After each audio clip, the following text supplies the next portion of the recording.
This meeting is being recorded. Okay, so good morning. Today's daf is daf Mem Daled. We're basically a week from finishing, and today we are going to begin the final chapter of Masechet Sotah. And we are in the middle of a tangent. We had mentioned two statements. Well, we started with a relevant statement that was made in the name of Rabbi Yochanan, who said it in the name of Rabbi Eliezer ben Yaakov. And we mentioned two additional statements that were made by Radimi.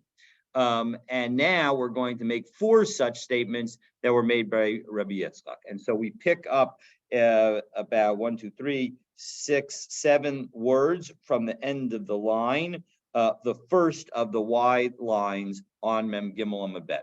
So Amar Rabbi Yitzchak, Amar Rabbi Yochanan, Mishum Rabbi Eliezer ben Yaakov.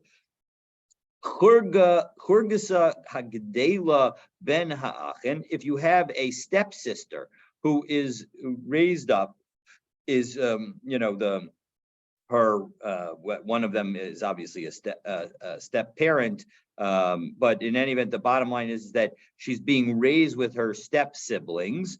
So think of the Brady Bunch. Asurulina say la'achin. She is forbidden to marry her stepbrothers. Now, they're not her actual brothers. They're not a whole brother. They're not a half brother. Really, they're not related whatsoever. But we say that they're forbidden to marry. The mischazia ki achasyo, because it looks like they're siblings, and so that is the statement that was made. Below but in fact, the Gemara now comments that this is not in fact the case. Kala Islay Lamilsa, that even though there might be to some people who aren't aware of the issue some kind of appearance of impropriety, but in fact everybody will know that these people are actually step siblings, and so as a result it's not really something that we need to worry about. Okay, statement number 1. Statement number 2. V'amar Rabbi Yitzchak, Amar Rabbi Yochanan, Mishum Rabbi Eliezer ben Yaakov, leket shechacho pe'esha us unbegoren. You have if a poor person gains leket, that is that is something that falls from the gathering process. Shechacha, a group of stocks that was accidentally left behind, and so I think this may be the only mitzvah that you can perform by accident, that you can only perform by accident. Upeya, and then I guess leket maybe maybe leket if you do it on purpose, probably it's still you have to leave it. But in any event, it could be that both leket and shechacha are like that. But in any event, the leket again is if you drop something. Shechacha is you forget to glean it, you forget to cut it and harvest it. Upeya is the corner of the field, so those go to the poor. And so a poor person has taken all of his stuff from that, and he's gotten enough that he's actually made a nice little pile in the threshing place. Hukba ulamaser. So as a result, because all of a sudden, that is, by the way, again, when you make your pile in the threshing area, that is when it becomes chayiv and meiser in the first place. So this person also ends up being chayiv and meiser, and Rashi helps us out to understand. It's only rabbinically, and the idea is the following: that everybody won't know that that this person had taken little by little because it's out in the field, and so as a result. Amar Ula. Ula explains this in greater detail. Lo Amran Ela Besada Aval Beir Kala Islay Lamilsa. And when Rabbi Eliezer ben Yaakov made this statement, he was only talking about when it's in the field, because in the field, as Rashi explains, the people who see him are not going to realize that he gathered this little by little and then created a big pile. They'll just think that this was his harvest. Whereas in the city, people will realize that he brought it in little by little, because he won't be able to, you can't carry that much, or you can't glean that much or take that much from the fields that quickly. And so as a result, people will know that this is not, this is actually all leket shechacha peya, and people know that leket shechacha peya are not actually obligated in the various maasros. And Rashi goes on to explain the source for that, but that will be beyond today's daf. Okay, so now we get to the third of the four statements of Rabbi Yitzchak. So Amar Rabbi Yitzchak, Amar Rabbi Yochanan, B'shum Rabbi Elazar ben Yaakov, Yalda hapachusa min tefach. If you've got little vines that are less than a tefach tall, and we saw some discussion of such vines yesterday, Eina mikadeshes es hazraim. That will not. Mikadeshes is an interesting word. Usually it's related to holy, but it will not cause the other plants that grow near it to be forbidden. And Rashi explains that we're talking about klei akarim, that where if you plant something near a vineyard, then the vineyard and the planting become prohibited. Now the Rashi explains that this is according to the view. There are two views about the expansiveness of klei akarim. According to one view, everything that you plant near a vineyard is problematic. That is not the view that we are going like, because if you hold that, well, then this would also be any kind of growth like this would be problematic. But what Rashi explains that we're talking about is we're talking about according to the view that that the only time we have to worry about klei akarim is when we're dealing with hemp or beans, and that's where it's biblically prohibited. And what the rabbis then did is said everything else is also going to be prohibited if you plant it near a vineyard.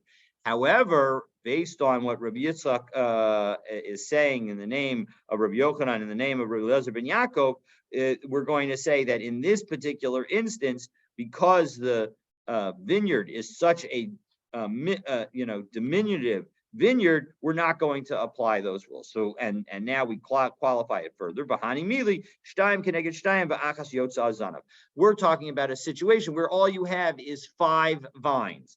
If you have, however, aval kule kerem, if you have an entire vineyard where it's diminutive, well, then everybody's going to know that you have a full vineyard and that it's not just early growings, and then therefore makdish. Then it would cause a problem because of klei akarim. So and again, this is talking about a rabbinic problem because we're talking about a situation where you are not planting hemp or beans, but something else nearby, and that is again, according to this viewpoint, all only rabbinic. All right, so that is teaching number 3 by Rabbi Yitzchak in the name of Rabbi Yochanan, in the name of Rabbi Elazar ben Yaakov, and now we go to the 4th teaching. Amar Rabbi Yitzchak, Amar Rabbi Yochanan, Shum Rabbi Elazar ben Yaakov. As we turn to Mem Daled Amud Aleph, and we say Meis Toves Arba Amos Latuma. A dead body, a corpse, will grab 4 amos when it comes to tuma. And Rashi understands. If we take a look at the top Rashi on the top, Chachamim Gazru Sheyehei Hameis Mitame Kol Hanichnas Ba'arba Amusav, that the rabbis decreed that anybody who enters within 4 amos of the deceased, so they will become tame. And why did they make this decree? Because we didn't want people who are careful that they are only going to be eating in a state of tahara and only eat food that is tahor. And they wanted to make sure that if somebody was in that kind of approach, taking that approach to life, that they didn't come too close to a dead body, because what would be the problem? The person who came close and had that meal near the deceased will think, oh, I didn't create an ohel over the dead body, because if you walk over a dead body, even without touching it, so then you become tamei, based on the concept of ohel, of a tent. The yesh lachosh, but in fact, we need to worry. Shema yifshot yado, maybe he stuck out his hand. The yahil, and he created an ohel over the deceased, because it doesn't even have to be your whole body. It just needs to be any part of your body. V'lava daite, and he didn't even know. So that's the concern that we have. And so Batana Tuna, and this concept that we have, that in fact a deceased takes up 4 amos with respect to Tuma, we can see that in the following Mishnah. This is a Mishnah Maseches Olos, Perek Tezvav Mishnachet, Chatzer Hakever Haomer Bisocha L'Tahor, that if you have a crypt in the middle of a courtyard, well, that courtyard, if you're standing in that courtyard, then you are tahor. But amar amos. But it's got to have, that courtyard needs to have 4 amos, meaning you have to be able to stay 4 amos away from the crypt itself. Divrei Rabbi Shammai, Divrei Beis Shammai. That's what Beis Shammai says. Beis Hillel Omrim, no, arba tfachim. You only have to stay 4 tfachim away. You don't have to stay 4 amos away. Now, that is in the context. Now we're going to analyze this a little bit more, but we're going to see that that's in the context of a crypt, because the crypt gives you a clear demarcation of space. Whereas if you have a body lying before you, or a grave before you, you don't have that same kind of space demarcation. So, when is this talking about? So we're going to first say one proposal, and then we're going to reject it and reverse it.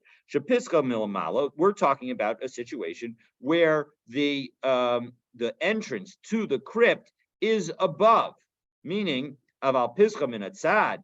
But when the courtyard entrance from the crypt is to the side, meaning the question is how do you access? Where how are you avoiding getting into the tameh? So if you are entering the courtyard from above, and so you've got basically a pit that you put yourself down into, and that's the space where you're where you're with the deceased, well, then that is where Beis Shammai says you need to worry about 4 amos, and Beis Hillel says 4 tefachim. Aval piskam in atzad, but when you enter the crypt from the side, so then divrei hakol arba amos. Then it's everybody would agree that you need at least 4 amos. Now the Gemara immediately challenges that. Klape laya, that's not the right direction. Adarabba, you should say the exact opposite. Min hatzad, when it's from the side, midrid v'nafik. You can actually be careful about knowing where the crypt is and staying away from it. However, milamala, but when you have to enter the courtyard from above, then it's much harder to avoid coming over the crypt itself. So as a result, the Gemara actually says, yes, you're absolutely right. We need to reverse the situation. Everybody agree where we had this machlokas is where things were from the side. That is where Beis Hillel can be lenient, but Beis Shammai is still strict. But everybody agrees that if in fact you are coming in from above, you need to be careful in 4 amos. And all of this was talking about the chutzner, the courtyard of the grave. Because the grave, because the crypt area itself is very clear, and so as a result, there's less of a concern that you're going to accidentally stick your hand over it. Aval meis ba'alma toughest, but when all you have is a deceased, and you're just out there in the field, then it's much easier to accidentally become ohel over the corpse itself. Okay, so that is the 4th. Again, not really relevant to our discussion, but other than the fact that they all happen to be statements made by Rabbi Yitzchak,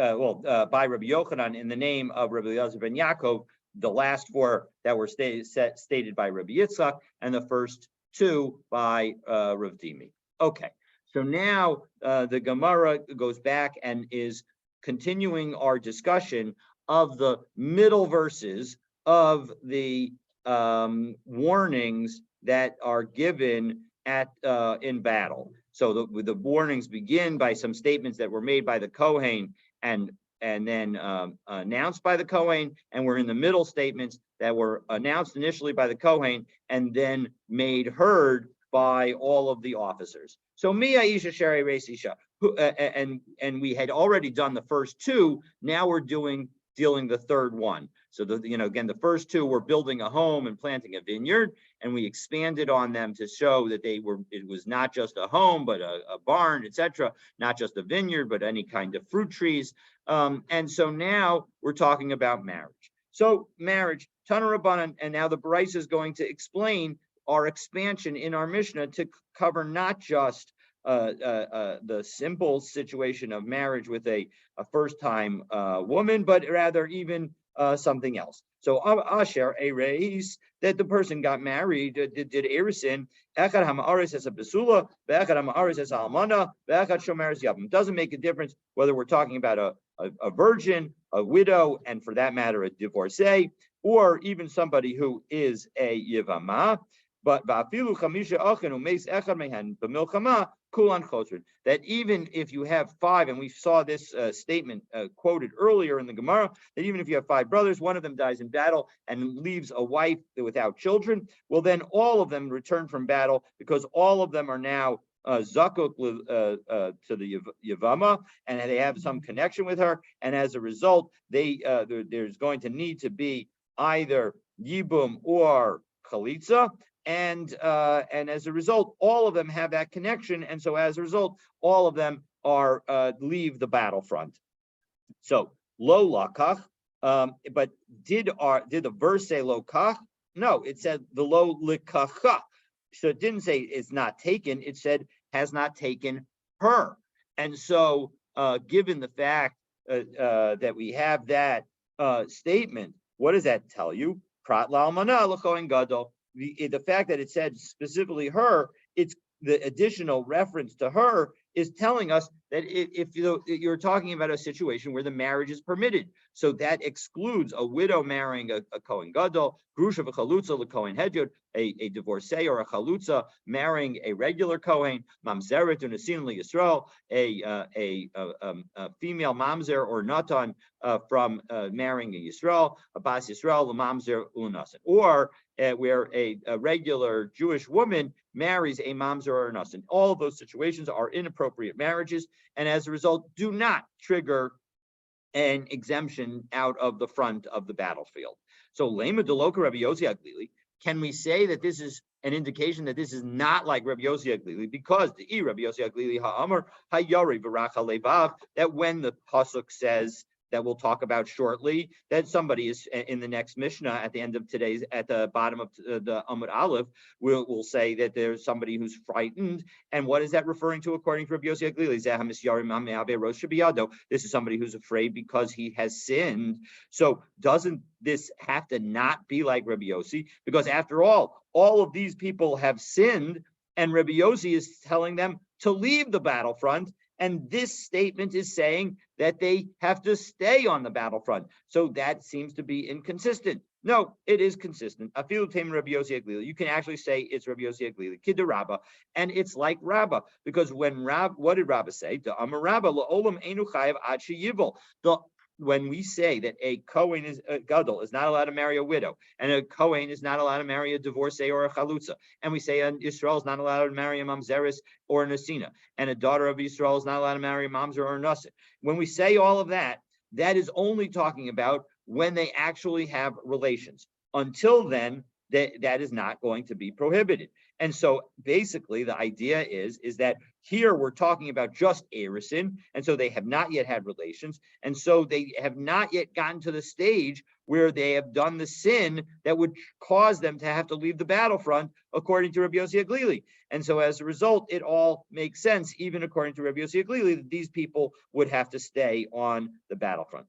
And Matam, and now we're going to explain the rationale of Rabbah. Matam lo yikach. Why is it the first of the two verses that discuss this topic say of a Kohen taking an inappropriate person? It initially says lo yikach, so that implies just marriage. Mishum lo yichalel. The reason that you can't take them is because you will end up profaning them, meaning profaning is a sense of having relations. So mishum hachi ein aloka ad sheyivol. So that's why until they actually have relations, there is no obligation. They're not the Kohen is not actually subject to lashes for marrying an inappropriate person.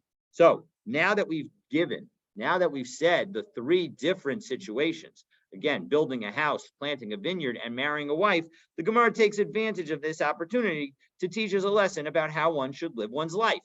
So specifically, Tana Rabbanan, we learned in a brisa, Asher Bana, Asher Nata, Asher Eres. We have three verses that one says built a house, one says planted, one says married a woman. So limda Torah derech eretz. The Torah is teaching us the proper method of activity in our lives. Sheyivne adam bayis v'yita kerem. That first one should build a house and plant a vineyard.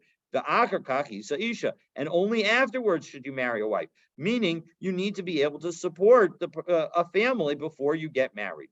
Shlomo amar b'chachma so, and similarly we have Shlomo saying in his wisdom the following. Hachein b'chutz melachtecha. So first prepare your work outside, and then prepare yourself in your field. Achar achar, and then uvanisa beitecha, and then I'm sorry, achar uvanisa beitecha, and then afterward build your house. So hachein b'chutz melachtecha, the fact that you should prepare your work outside, zeb bias, that's referring to the building of one's house. And then the fact that you should prepare your field, that's talking about having a vineyard. And akar uvanisa vesecha zo isha. And then when it says about building your house, that is ein bias el isha. That when we talk about a house, we're talking about getting married. So we see that this verse can actually parallel the what we saw in the Torah, that you first build a house, then you plant a vineyard, and then you get married. So now, having given that explanation, though, we're going to give three other explanations for this verse in Mishlei. That what does it mean? Davar acher, an alternative. Hachein b'chutz melachtecha zeh mikra. That when it says you have to prepare work outside, that's telling you to learn Tanakh. And then when you talk about the field, that's talking about learning Mishnah. Achar uvanisa vesecha Gemara. And then when it says that you have to build your house, that's talking about learning Gemara, meaning that you need to make sure that you have a foundation for learning Mishnah, and then you have a foundation for building your house, for learning Gemara. An alternative, davar acher, hachein b'chutz melachtecha zeh mikra u'mishnah, that actually the first step is to learn Mikra and Mishnah.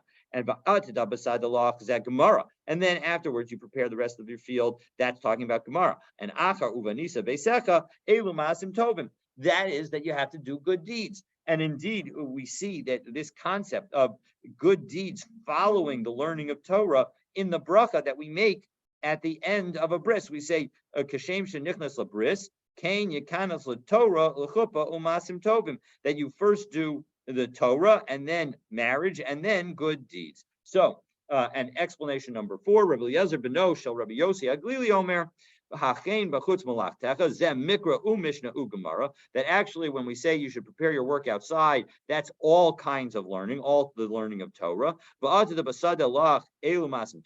That's doing good deeds.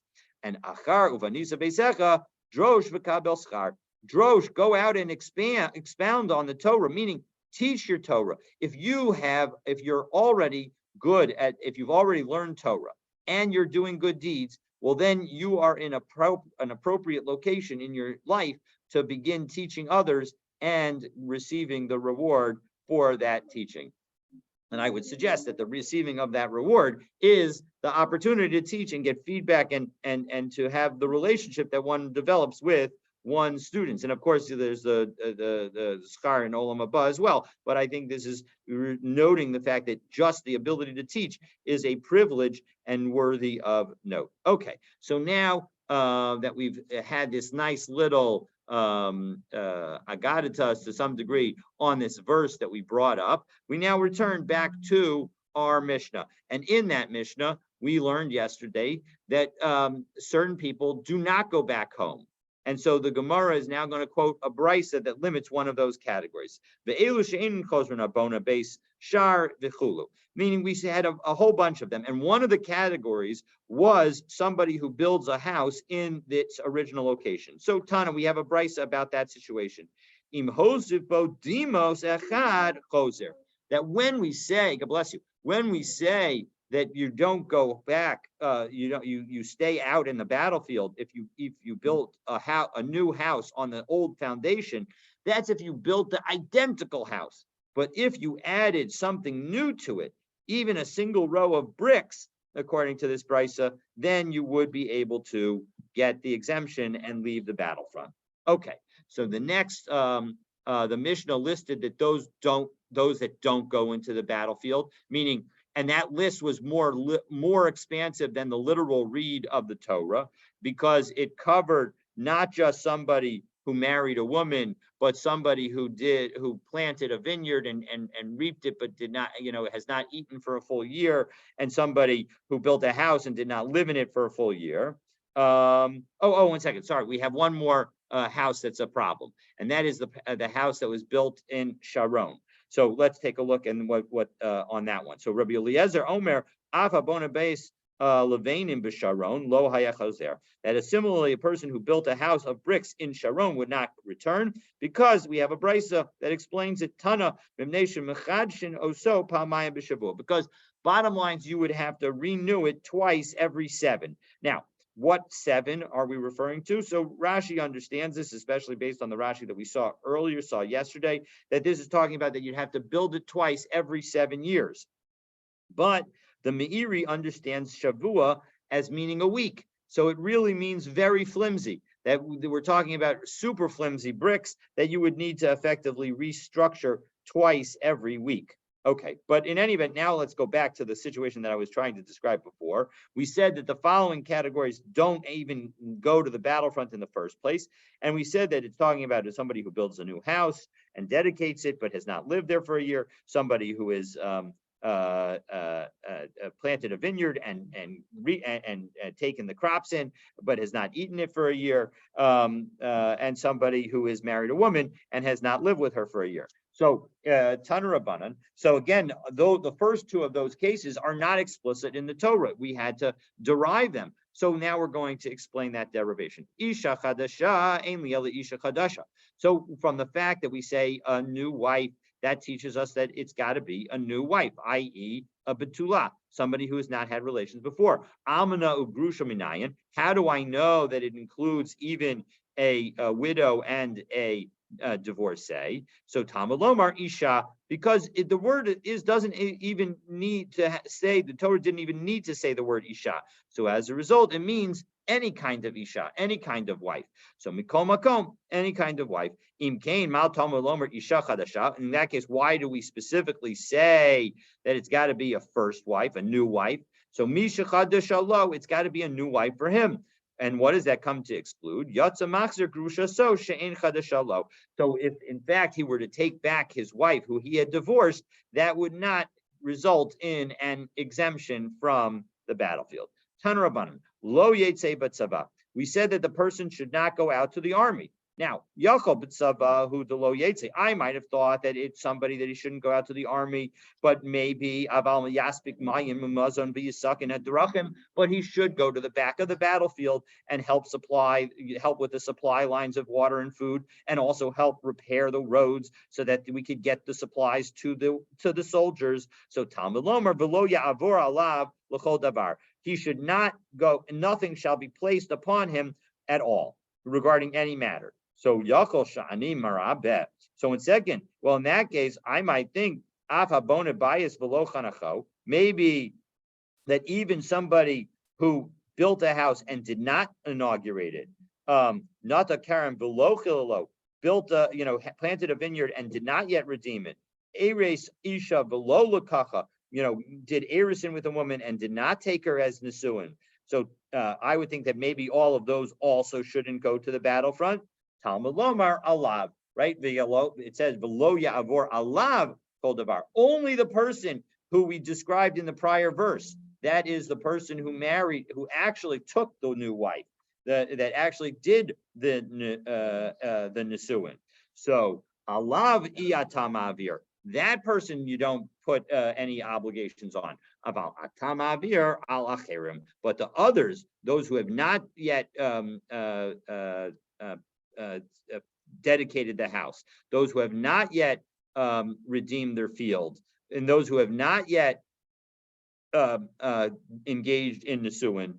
In those situations, they go to the battlefront and then they get sent back to the supply lines, but do not get to stay home. So me'achar dechas of lo yavor lo yetzei b'tzava lamali. Well, listen. Once you tell me that we're not going to put any obligations on this person, why do we need to say anything about telling him not to go out with the army? We say we're not going to put any obligations on him. So la'avor alav b'shnei lavin. That's to tell us that if in fact one of these people actually chooses to go out to the army, that he is violating two negative commands. Now, it's not clear whether it's the person himself, that if he goes out, or if somebody forces him to go out. But I think it's probably, I mean, certainly here the explanation seems to be that it's talking about a situation where he himself goes out, suggesting that somebody who has just built a house or just married a woman or just planted or just started to take in the fruit from a vineyard, in all those situations, that should be his focus, and he should not focus on other items. So, okay, so that brings us to the next Mishnah, which the Mishnah discusses the final verses of Dvarim, Parakaf Pasuk Yud to Tet. So we've talked actually that we've done for the first 7 verses now, and now we go to the last 2 verses, and it says, "Vayasvu hashotrim l'daber el ha'am." Right, the officers are going to add, and they're going to speak to the nation. And what do they say? They say, "Who's frightened? Who's faint of heart? Let him go return to his house, and let him not melt the hearts of his brethren like his heart." So Rabbi Akiva Omer Hayari Barachalevav Kamashma'o. That when we say that somebody's frightened, that's what we mean. We mean somebody who is literally frightened. And that's the situation. It's somebody who's just not able to stand up in battle and to see a sword that's unsheathed, ready to strike. That person is so afraid that it's not good for them to remain in battle. Rabbi Yossi Aglili Omer, no, that when we talk about somebody who's frightened and has a weak heart, that's we're talking about somebody who's sinned. And this is, of course, the Rabbi Yossi Aglili that we've quoted a few times over the last few dapim. Lefikach tlasa talsa lo haTorah as kol elu. And this is why the Torah talks about the other categories, the building, the planting, the marrying, sheyachzor bil glalan, because the sinner should know that we're going to eventually talk about the sinner. And so as a result, if you want to be less embarrassed, feel free to go out based on building, planting, or marrying. So Rabbi Yossi Omer, Rabbi Yossi says, Almana l'choin gadol, that when we say that we're talking about somebody who has sinned, somebody who is afraid, we're talking about somebody who has married a Kohen Gadol, a widow who's married a Kohen Gadol. A Kohen Gadol has married a widow. Gerusha v'chalutza l'choin hedjot, or a regular Kohen that's married a divorcee or a chalutza. Mamzeres or Nesina Yisrael, or a Yisrael who's married a Mamzeres or a Nesina. Bas Yisrael the Mamzer of a Nasin, or the daughter, or a Mamzer or Nasin who has married a daughter of Yisrael. So Harehu Hayare Varach Levav. These are the categories of frightened and afraid. And Rashi explains that we're going to explain in the Gemara what's the difference, and we'll do that shortly. What's this difference between Rabbi Yossi and Rabbi Yossi Aglili? Rabbi Yossi Aglili says that we're talking about a sinner, and here too we're essentially talking about a sinner, and we'll see that at the start of the Gemara in just a moment. Right,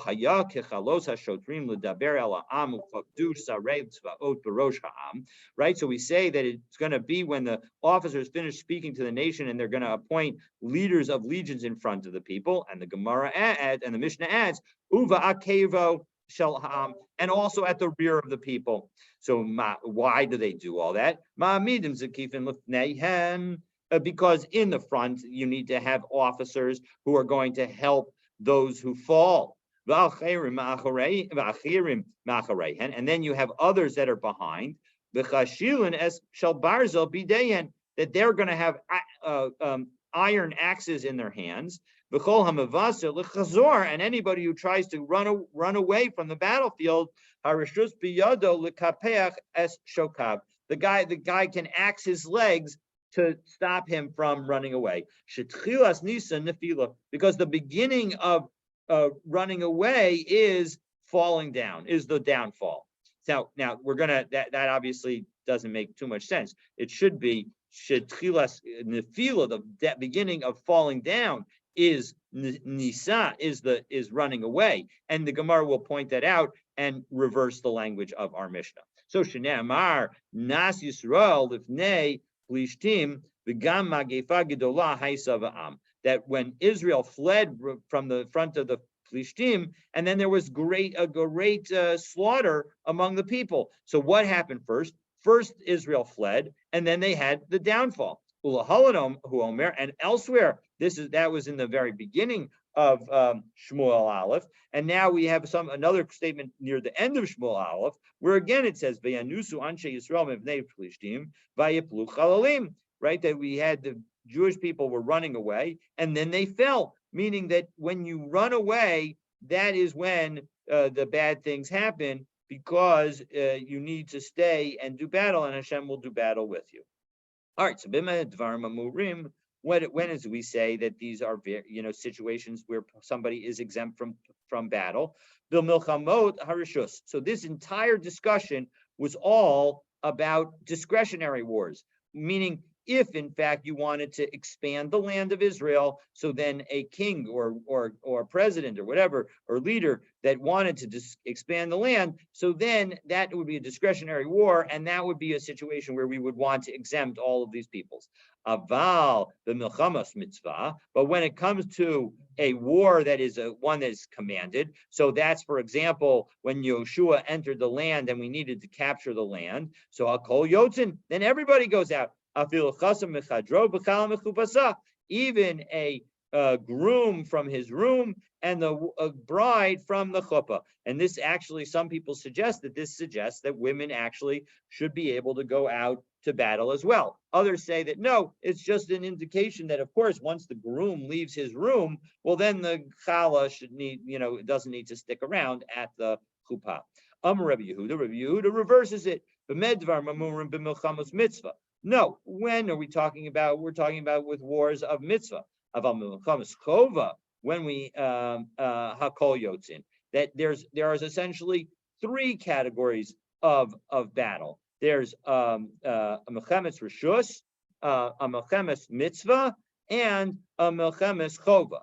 So when you have an obligatory battle, so that could be when another nation comes and attacks you, well then hakol yotzin. So that's those are the three different levels and that we have. Okay, so now the Gemara. I realize that I have a typo here. I wrote discretionary, I mean obligatory. So I'm going to have to change that. And so now the Gemara again clarifies its difference between Rabbi Yossi Aglili and Rabbi Yossi. So my Ika ben Rabbi Yossi Aglili. What's the difference between them? So Ika benayu aberu d'Rabbanan. That actually what we're saying is that it's there's a rabbinic decree is the difference. And if we take a look at the first Rashi on the Gemara on the top of Memdal and Amabet, and interestingly enough, again, I haven't mentioned it, but all of these dapim are particularly interesting in the fact that they have Rashi on both sides because there's no Tosfos here whatsoever. So, Averu Durabanan, Rabbi Yossi Aglili, that Afilu Avar al Divrei Sofrim Choser, that according to Rabbi Yossi Aglili, who says that it's about any sin, it doesn't make a difference whether that sin is a rabbinic sin or a biblical sin. In all situations, that's going to be a problem. But Rabbi Yossi, but according to Rabbi Yossi, Achi Yavor al Davar Torah, until you actually violate a Torah prohibition, so then Dumya de Almana la Kohen Gadol, like a widow marrying a Kohen Gadol, that's going to be a problem. The Gonasa Shinasa Deika Isur. And we're talking about where there was actual marriage, that in fact there was a prohibition. And so if there's in fact a prohibition, so then that's the situation that that Rabbi Yossi is talking about. Now you might ask, well, one second, what about Rabbi Yossi mentioning a Kohen marrying a chalutza? Kohen marrying a chalutza is only a rabbinic prohibition. So there are two answers that are given in the Rishonim. One is that the Gemara always mentions chalutza with a divorcee, and so this is really lav dafka. It's not actually what we're talking about. Or Rabbi Yossi includes rabbinic prohibitions that are extensions of biblical prohibitions, but not new rabbinic prohibitions. Okay, so those are two potential answers. All right, so now the Gemara, back into the Gemara. So Kaman Azla Hadatanya. So now we're going to try to align, now that we've distinguished between Rabbi Yossi and Rabbi Yossi Aglili, what about the following situation? If somebody were to say the following, this brisa, who is this brisa going to be like? Sach bein tefillah tefillah, if you speak between the putting on, that this tefillah that we're talking about is actually, if we take a look at Rashi, bein hanachas tefillin shel yad l'tefillin shel rosh, that if you were to talk between putting on your tefillin on your head and on your arm and on your head, well, averu hi biyado, that's going to be a sin, and of course it's only a rabbinic sin. There's no biblical prohibition associated with that. And so as a result, he will go back from the front of the war. So come on, who is that like? So that is like Rabbi Eliezer ben Rabbi Yossi Aglili. It's like Rabbi Yossi Aglili. So now we did one, so we're going to do another. So man tana lahad tana rabbanan. Well, what about the following that the rabbis taught in a brisa? Shama kol kranot v'hirtiya. If you hear trumpets and you tremble, or if somebody hears trumpets and trembles, v'hagavas trisin v'hirtiya, or you hear the clashing of cymbals and the clashing of shields, and you trembled, or tziktsua charavot umayim shosusin lo al birkav, and or you see the glistening swords, and now water. You cannot control yourself, and water runs down your legs. So choser, those people return home. So come on, who is that like? So Lamek Rabbi Akiva below Rabbi Yossi Haglili. Should we say that maybe it's Rabbi Akiva and not Rabbi Yossi Haglili? After all, Rabbi Yossi Haglili is the one who says that it's talking about being frightened from sin and not being frightened generally. No, actually, you don't. So you don't have to say that, because Baha, in this case, afilu Rabbi Yossi Aglili mode, even Rabbi Yossi Aglili would agree. Mishum diksiv v'lo yimases lavav echav kilvavo. That when the pasuk continues and says we don't want anybody to melt the hearts of the fellow soldiers, that is telling us that actually, if somebody is just plain afraid and is going to run away, we want them off of the battlefield front. And that highlights the general psychology that once you sort of begin to win the battle, it's going to be easier as you go along. So 1 second, what about the officers finish speaking to the nation? So what about that situation? That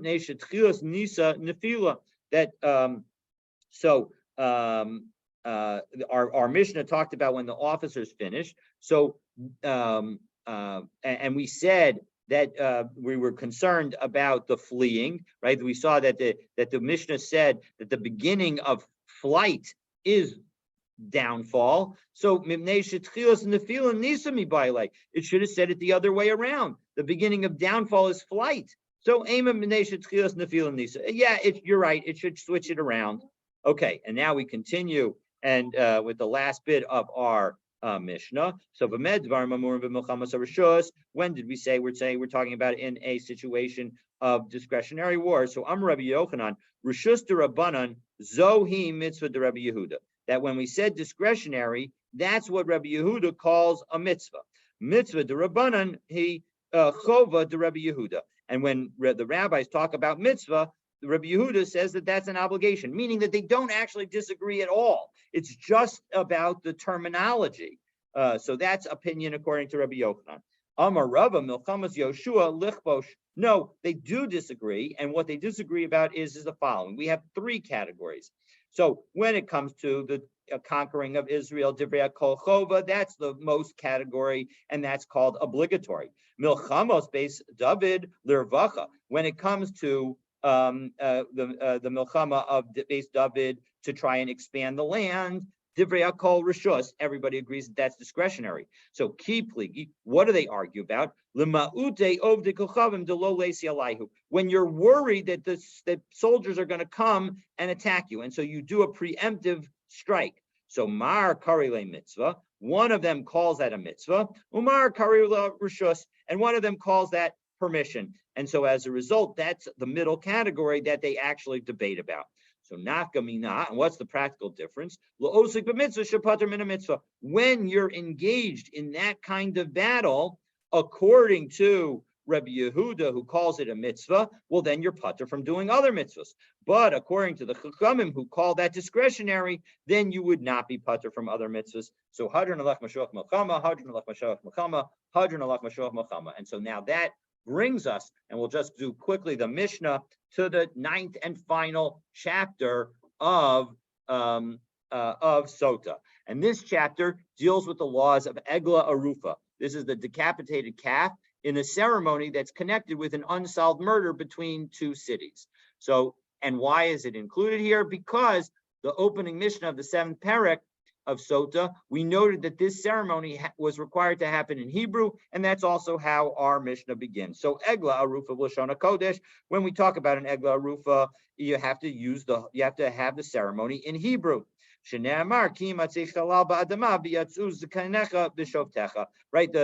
it cites the first two psukim in Dvarim Parakaf Aleph, Pasuk Aleph and Bet. Of course, the problem is that it's not clear how this shows anything, and Rashi notes that the Gemara will ask, how do we learn anything from these psukim about the fact that it needs to be in Hebrew? In any event, now we'll continue with the next piece of it. So Shlosha mi based in Haggadosh B'Yerushalayim Hayotzim. So according to the Tanakama, 3 judges from the Sanhedrin would go out to the place where the corpse was. Rabbi Yehuda Omer Chamisha. Rabbi Yehuda says, no, it would be 5. How do I know that it's 5? Because it says, Shnamar Zikenecha, your elders, that's Shnayim, 2, the minimum number of elders is 2. Vishov Techa, and your judges, Shnayim, that's 2. The Ain based in Shakwal, and we don't have a based in that has only 4 judges in it. So Mosif and Alayan Odechad, so we add a 5th one. So that's how come Rabbi Yehuda says we have 5. Nimsa Tamun Bagal, if we find that the body is buried in a pile of stones, Otolui Ba'ilan, or it's hanging on a tree, Otsaf Alpanei Amayim, or it's floating on the water, Lo Haya Orphan. That is not a situation where we would engage in the process of Egla Arufa, because Shnei the Torah, what does the Torah say? Ba'adama, it uses the word on land. Velo tamun begal, that shows that it's not under the land, not covered by stones. No fell, it says that somebody fell down below talui be'ilan, and that implies not hanging from a tree. Basada, that implies basada in a field below tzaf al panei amayim. It can't be floating on the water. So nimsa samach l'sfar. If we that is the rule number 1. So it needs to be a dead body on ground. Nimsa samach l'sfar. If you find that the dead body was near the border of Eretz Yisrael, ola'ir sharuba ovdei kochavim, or near a town that was inhabited mostly by idolaters, ola'ir she'ein ba based in, or near a town that doesn't have a coordinate, lo haya orphan. In that situation, they would not actually do the Egla Rufa process. Ein modin ella ila'ir sheyesh ba based in, and you would only do measurements to other cities where there is a based in. Now, what does that add to this? Well, that you'll have to wait until tomorrow, as we will see more about this particular topic. I wish everyone a very good Shabbos, and I look forward to continuing our learning together. Shabbos. Have a good Shabbos. Bye-bye.